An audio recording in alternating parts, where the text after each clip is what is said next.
আপনারা বাংলাদেশে কিন্তু যেন তেন দেশ মনে করেন না। ওয়াত্তাকু ফিতনাতান লা তুসিবান্নাল্লাযীনা যালামু মিনকুম খাসসা ওয়া'লামু আন্নাল্লাহা শাদীদুল ইকাব।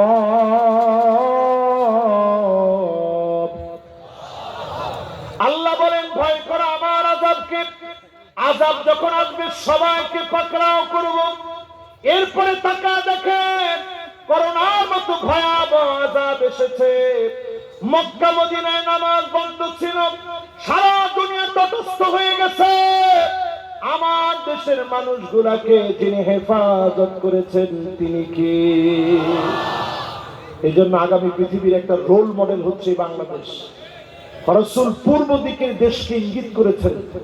আমাদের দেশটা এমন একটা দেশ, ভৌগোলিক দিক থেকে বদ্বীপের মতো ছোট্ট দেশ, আগামী পৃথিবীতে যে নেতৃত্ব দিবে এটার প্রমাণ 5ই আগস্ট দিয়ে আমাদের দেশে শুরু হয়েছে। 8ই ডিসেম্বরে সিরিয়ার বিজয় দিয়ে ধারাবাহিকতা বজায় আছে। অল্প 5-7 দিনের মধ্যেও শুনে ফেলতে পারেন মিশরটা বিজয় হয়ে গেছে। জোরে করে আল্লাহু আকবার।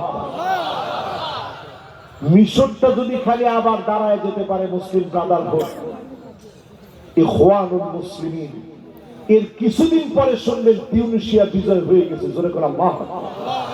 এর কিছুদিন পরে শুনবেন লেবানন স্থির হয়ে গেছে। এর কিছুদিন পরে শুনবেন লিবিয়া স্থির হয়ে গেছে, জর্ডান স্থির হয়ে গেছে। সৌদি আরবের ভিতরে যেই কুলাঙ্গার গুরু বেহার করা ছড়া দিয়েছে, এদের টুটি চেপে ধরা হবে। ঠিক কিনা বলেন? কি করে নাই সৌদি আরবের ভিতরে? রিয়াদের ভিতরে কাবার আদলে সুন্দর করে সাজায়া পথ তারকাদেরকে দিয়ে নাচানো হচ্ছে। রাসূল একদিন ঘুম থেকে উঠে বললেন, ওয়াইলুন লিল আরব, ওয়াইলুন লিল আরব, ওয়াইলুন লিল আরব।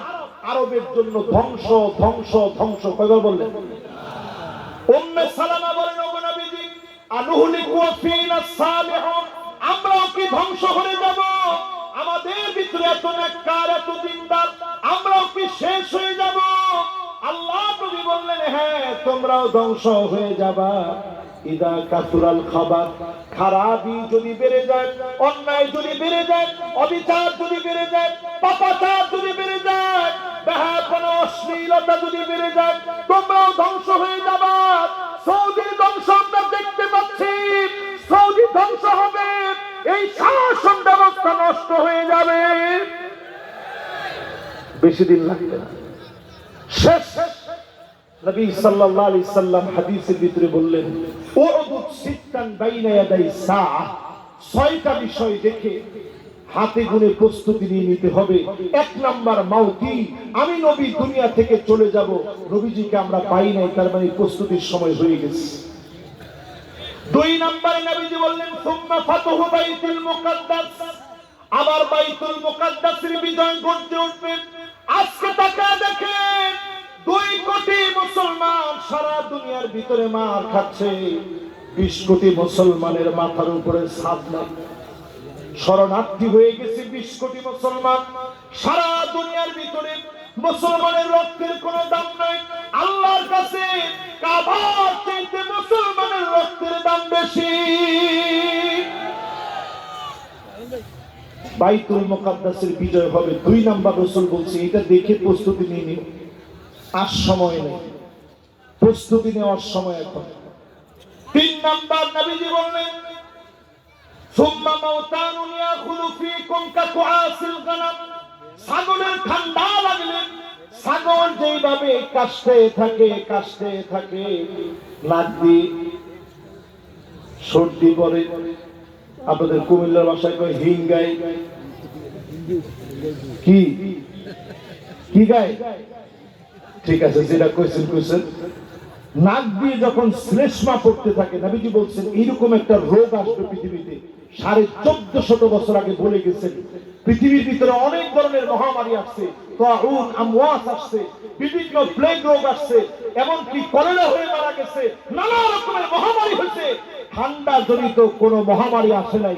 এখন শুধু করোনা না, আরো কয়েকটা ঠান্ডা জনিত মহামারী পৃথিবীর দিকে আসতেছে। পৃথিবী বরফে ঢাকা পড়া, বিভিন্ন অঞ্চলের মধ্যে শুধু বরফগুলো গলতেছে আর বিভিন্ন অঞ্চল বরফে হারিয়ে যাচ্ছে। কি মনে করতেছেন আপনি? এগুলো সব ঠান্ডা জনিত মহামারী। করোনা দিয়ে শুরু, এর শেষ কোন জায়গায় একমাত্র ভালো জানেন কে? কিন্তু নবীজি বলে গেছেন 1450 বছর আগে। এটা সাগরদারির একটা মাহফিলে আমি আলোচনা করছিলাম আজ থেকে 7 বছর আগে। ওই সময় লোকের এটা চিন্তা ভাবনা করে নাই যে কি কয় হুজুর, কিন্তু এখন আপনি মিলিয়ে দেখেন ঠিকই এটা পরিপূর্ণ এখন পুরা আমাদের চোখের সামনে, আমরা সবাই দেখছি। কিন্তু বাংলাদেশের মানুষ করোনার ওইরকম ভয় করে না। এক মহিলারে জিজ্ঞাসা করছে করোনা দেখছেন, দেখছি, পান দিয়ে খাই দিচ্ছি। আমাদের দেশের মানুষ তো এরকম। 4 নম্বরে এমন সময় আসবে, নবীজি বললেন প্রস্তুতি নিয়ম। সুম্মা ইস্তিফাদাতুল মাল হাত্তা ইউতার রাজুল মিয়াতা দিনার ফায়াদাল্লু সাখিতাত। টাকায় মানুষের মন ভরবে না। কারণ আমাদের বক্তাদেরই তো মন ভরে। ঠিকঠাক একটু জোরে কর। টাকায় মানুষের মন ভরবে না। এই কুমিল্লা মাহফিল করে এক সময় গেলে এটা নাই বললাম, কিন্তু এখন আমাদের মন আর ভরে না। কলিতা যাক মাশাআল্লাহ, মুশতাক ফয়জী সাহেবের আমলটা মোটামুটি চালু আছে। আমরা বলবো না, এক সময় দিক থেকে মাহফিল করে গেছি 10,000 টাকা দিচ্ছে। আমি যে বছর প্রথম আসছি, একেবারে প্রথম আসার পরে 10,000 টাকা দিচ্ছে। যাওয়ার পথে ব্রিজের উপরে আমার মনে হলো আরে দিনের কথা বলে এতগুলো টাকা দিছে, আল্লাহ এই কাজের জন্য তো নবী আম্বিয়া আলাইহিস সালামরা মার খেয়েছে, সাহাবায়ে কেরাম রক্ত ঝরিয়েছে। এই জন্য এগুলা নিয়ে কোনো বাড়াবাড়ির মধ্যে আমরা নাই। দিনের কাজ মহব্বত নিয়ে করতে যত কষ্ট করা লাগে আমরা কষ্ট করতে রাজি আছি, ঠিক কিনা বলেন? এবার আমরা বলতে গিয়ে যে জায়গায় আসছিলাম, টাকা দিয়া মানুষের মন ভরা যাবে না। ক্রিপ্টোকারেন্সি দুনিয়ার মধ্যে শুরু হবে। ক্রিপ্টোকারেন্সি মানে টাকার কোনো দামই থাকবে না, কার্ড দিয়ে টাকার লেনদেন হবে। এখন লেনদেন হয় কি দিয়া? আরে কথা কয় না, কি দিয়া? কিছুই কয় নগদ নাই তো ঠিক আছে বিকাশে মারিস। আচ্ছা বিকাশে নাই, ঠিক আছে এটিএম বুথে যা, গিয়ে টাকা উঠে আন। আপনি কার্ড দিয়েছেন, টাকা দিয়ে দিয়েছে, আমনের টাকা। এগুলো সবগুলোকে আবার নিয়ন্ত্রণ করতেছে ইহুদি 37টা ফ্যামিলি। এর মধ্যে মূল চালিকা শক্তি এই পৃথিবীর ভিতরে একটা ফ্যামিলি, রথ চাইল্ড ফ্যামিলি। এরা নিজেরা বলে আমরা হচ্ছে ব্যাংক অফ দ্য ব্যাংকস।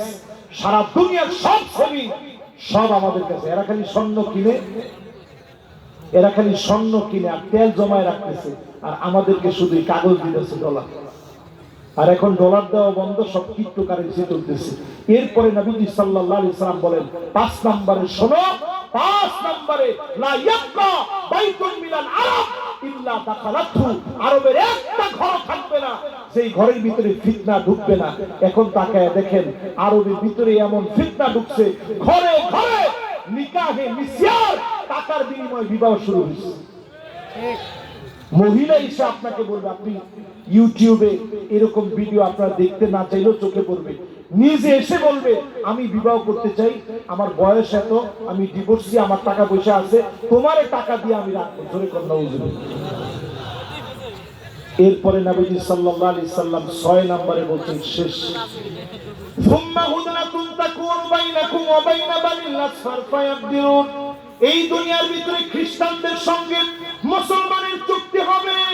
কান খাড়া করে শুনেন, রাশিয়ার সঙ্গে যে চুক্তি হয়েছে, আমি তখন উজবেকিস্তান ছিলাম, রাশিয়ার সঙ্গে একটা চুক্তি হয়েছে।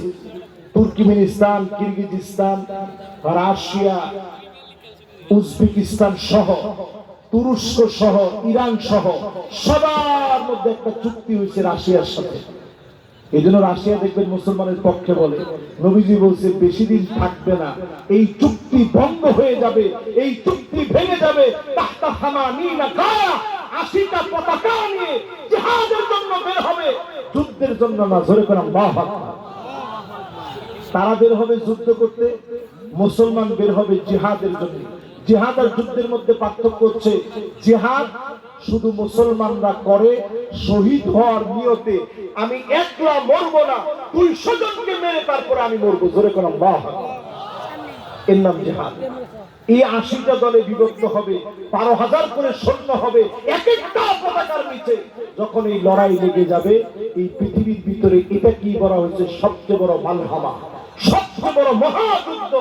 এই যুদ্ধের ভিতরে পৃথিবীর অধিকাংশ মানুষ মারা যাবে, শুধু আল্লাহ রাব্বুল আলামিন যারে চাবেন তারে বাঁচায় রাখবেন। জোরে বলেন আল্লাহু আকবার।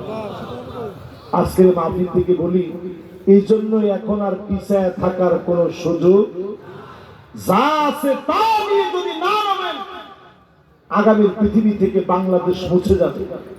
যদি এটা বাড়াতে চান, আমি আওয়ামী লীগ সহ বিএনপি সহ সবাই বলি, যারা এখানে বসা আছেন সবাই এক কথা বলি, যদি বাংলাদেশে আবার সংঘাত লাগাতে চান, এটা গৃহযুদ্ধের দিকে চলে যাবে।